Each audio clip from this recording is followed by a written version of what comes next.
A nossa série especial sobre voto pendular, aquele que não é dado sempre ao mesmo candidato ou partido, que pode mudar de uma eleição para outra, chega hoje a Salvador e região metropolitana. É onde a gente vai situar uma conversa central nas eleições deste ano a respeito de segurança pública. Na série histórica da Quest sobre as maiores preocupações dos brasileiros, a violência ocupa o primeiro lugar desde janeiro do ano passado, há 19 meses consecutivos, portanto.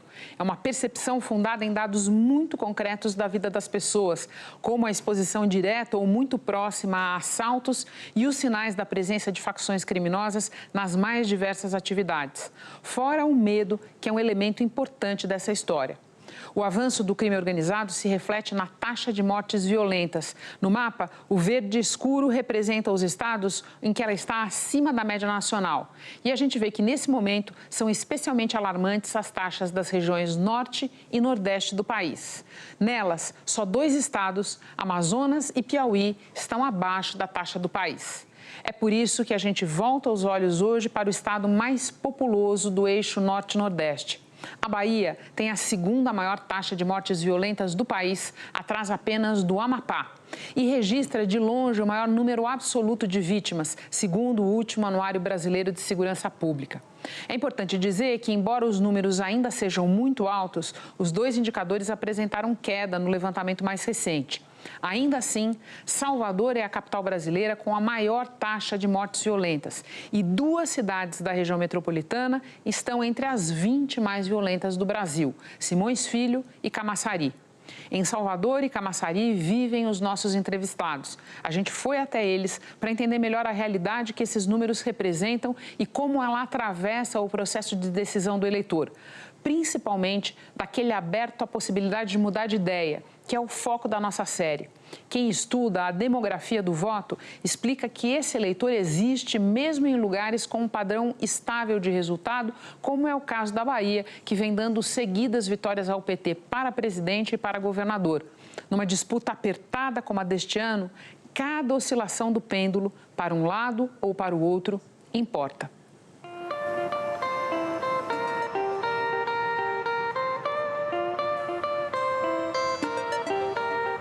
Felipe, esse episódio começa no Centro Histórico de Salvador, primeira capital do Brasil. Então percebe que eu não te trouxe para qualquer lugar, não. Não, estamos chique. Tá?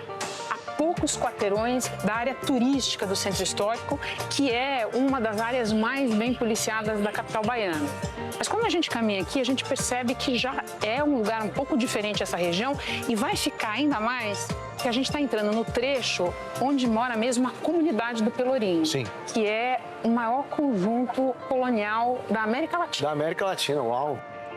E Sandra? Olá, boa Renata, tarde, muito pessoal. prazer. Prazer. Sandra, Felipe. você tá boa? Estou ótimo. Sejam bem-vindos. Esse lugar aqui é um equipamento que nós conseguimos, com muita luta, uma cozinha comunitária para que as nossas mulheres pudessem, e homens também, pudessem mover os seus recursos de vida. Nós costumamos chamar isso aqui de periferia do Centro Histórico, porque a parte bonita, a parte que eles vendem para o mundo inteiro, né, não é a parte onde nós moramos. A nossa principal luta é de moradia. Nós temos a posse da nossa moradia, mas não temos a propriedade. O governo é que é proprietário. E a gente briga por uma regularização fundiária para que a gente tenha direito a deixar, quando a gente não mais aqui estiver, uma segurança para os nossos filhos, para os nossos netos. E eu que, no caso, tenho até bisnetos. E aqui é a história viva dos nossos ancestrais que construíram essa cidade, ajudaram a construir esse país. Najara, você criou 2 filhos aqui. Exato.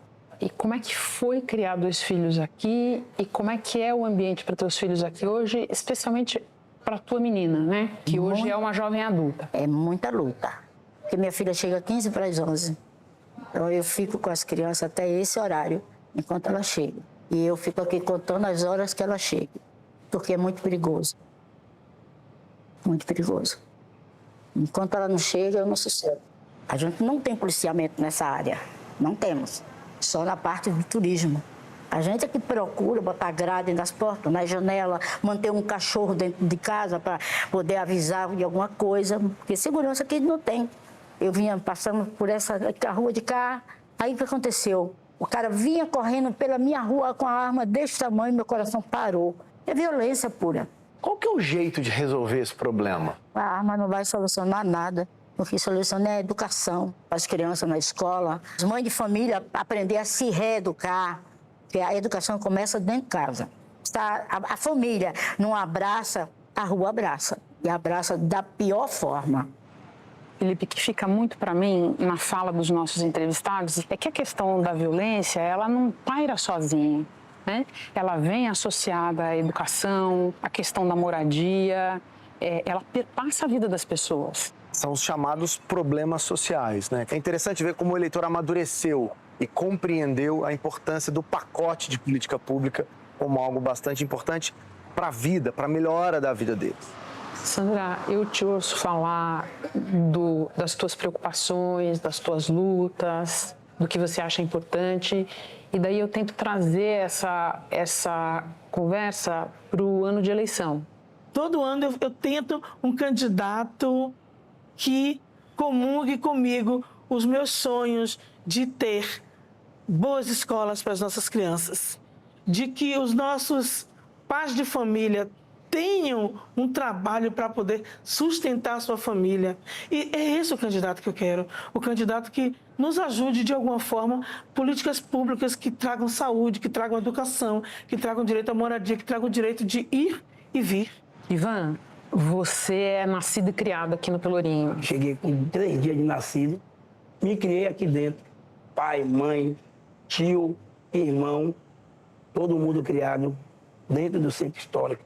E eu procurei fazer esse trabalho de percussão porque era um jeito de ocupar meu tempo e chamar alguns meninos para fazer esse trabalho de percussão. Eu tenho hoje 45 anos de resistência com essa banda. Vocês estão vivenciando essa história com essa meninada para protegê-los do quê? De não se envolver em coisa errada. Eu falo para eles, você aqui, para você tocar percussão, você tem que ir para a escola, escutar pai, mãe. Hoje em dia, sinceramente, para trabalhar com jovens está sendo difícil. Apesar que eles me respeitam, eu dou um grito e pronto, já me respeitou. Mas eu falo a eles que eu quero o bem deles, porque vários meninos pequenos já estavam tocando em várias bandas, tá em outros países, a gente só quer educar, a gente só quer fazer música.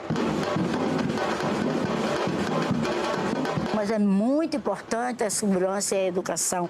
Para essa rapaziada que estão agora de 15, 17, 12 anos, se você tem com segurança, você vai ter a educação, vai ter o respeito. É tudo junto, é um pacote.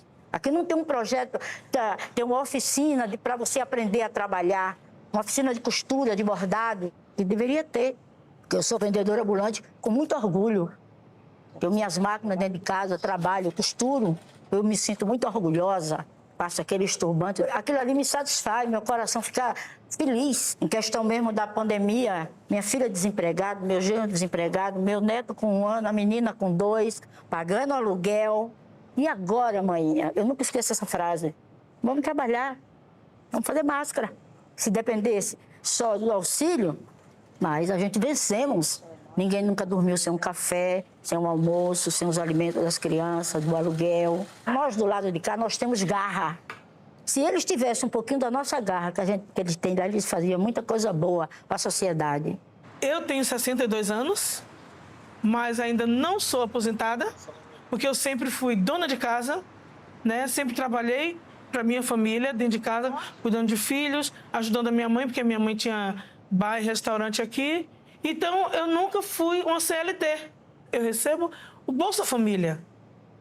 Mas eu sou ativista em estar com a associação de bairro, com a população de rua. Eu estou sempre... Porque eu não fico parada, buscando uma ajuda para mim e para os meus, para que amanhã muitos meninos jovens daqui, muitas mães de família, não estejam passando pelo que eu passo, dependendo de família e dependendo do dinheiro do Bolsa Família. Nós já andamos por alguns lugares aí na nossa série. E essa foi a primeira vez em que eu senti, nas entrevistas, a centralidade dos programas sociais. Em especial Bolsa Família, é um programa que, no caso brasileiro, é muito forte na realidade das famílias. E aqui a gente ouviu um depoimento que mostra como ele é tido como muito importante, mas que também não é a solução para tudo. As pessoas gostam de valorizar o trabalho, o esforço, não só delas, mas da família como um todo. Então é aquele programa que ajuda, mas que talvez não resolva tudo. Qual que é aquele conselho de avó que você sempre dá para... Estude, porque eu estudei. Eu fui para uma sala de aula que tinha 30 alunos e eu era a única que sabia ler e escrever. Estudei 3 anos ali e fiz o Enem e passei. Quando eu ia entrar na faculdade com minhas notas, a pandemia chegou. Mas eu não vou desistir do meu sonho de fazer a minha faculdade de design de moda. Não vou desistir. É esse o meu sonho. Eu vou querer saber desse dia, você vai contar pra gente. Hein? Entre uma eleição e outra, você esquece que tem eleição ou você fica de olho naquele cara que você votou? Rapaz, eu vou ser franca a você. Eu não fico tanto de olho nele, que às vezes, quando eu vejo uma coisa, eu digo, meu Deus, o que foi que eu fiz? Você se sente responsável. Me sinto, né? Porque eu deleguei a ele. Eu sou uma das pessoas que delegou a ele o poder de cuidar. E aí, ele vai, mete os pés pelas mãos, mete o pé na jaca. Nayara, já te aconteceu de colocar alguém, votar em alguém, essa pessoa venceu e você viu que ela chegou lá e não fez o que prometeu? Sim, me arrependi. E cheguei ao ponto uma vez de me encontrar com ele e falar para ele. E disse o quê? Eu falei para ele, você me decepcionou. E dei a volta, fui embora e deixei ele lá de pé. Eu busco sempre dar uma oportunidade para ver o que é que ele faz. Eu não vou o tempo todo dar oportunidade só para você. Eu vou dar a você, eu vou dar a Renata, eu vou dar o menino ali, para ver o trabalho de cada um. É isso que eu busco fazer sempre. Eu acho que não pode o poder ficar na mão de uma pessoa só. Felipe, aqui na Bahia é um lugar interessante porque você tem um grupo político governando o Estado há 2 décadas já e, no entanto, esse grupo político, o PT, nunca administrou Salvador, que é a capital. No Nordeste como um todo, na média, o PT tem conseguido eleger seus presidentes aqui com 70% de votos. Na Bahia não foi diferente. O partido manteve essa ampla vantagem nas 2 últimas eleições, com pouco mais de 70% dos votos. Mas nas capitais, o PT tem tido cada vez mais dificuldade. Não à toa, das 9 capitais do Nordeste, 7 estão na mão de partidos que não são de esquerda, PT e os seus aliados. Ou seja, esse é um lugar que deflagra uma diferença entre o comportamento das pequenas e médias cidades do interior e das grandes cidades metropolitanas. Vamos tentar descobrir. Bora lá.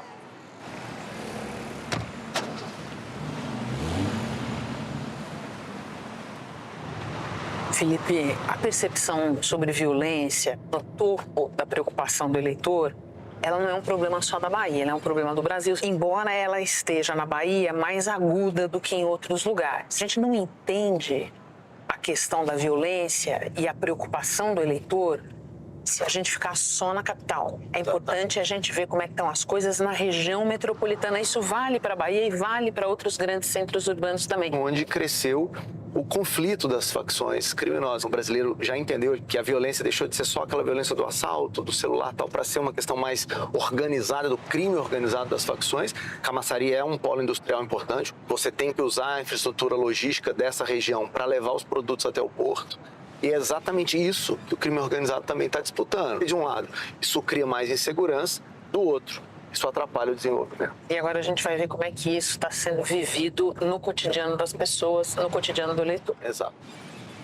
Renata, na minha experiência de pesquisa, nada melhor do que chegar num lugar desse aqui, um lugar de comércio movimentado, um chamado ponto de fluxo, né? Como os nossos queridos os colegas do Datafolha.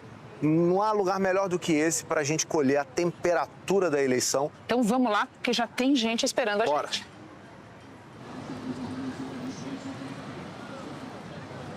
Geraldo, você tem já anos de experiência aqui em Camaçari. Conta pra gente como é que veio mudando nos últimos anos. Passou por grandes mudanças.